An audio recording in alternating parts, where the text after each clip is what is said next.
The United Kingdom, in Europe, is currently being terrorized by a catastrophic weather event, as never-ending rain unleashes chaos and destruction throughout the region. The National Weather Service has issued an alarming flood warning for multiple counties, but it seems to be too late.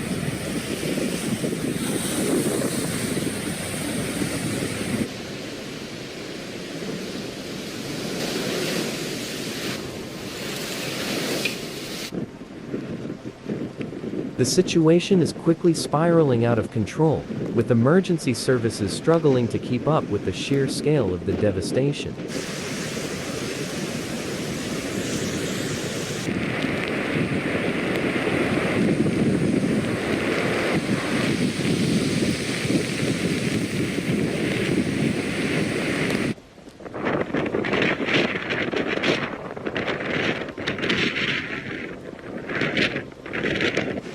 It is of the utmost importance that people take shelter and heed all warnings, while the authorities must act swiftly to minimize the impact of this catastrophic event.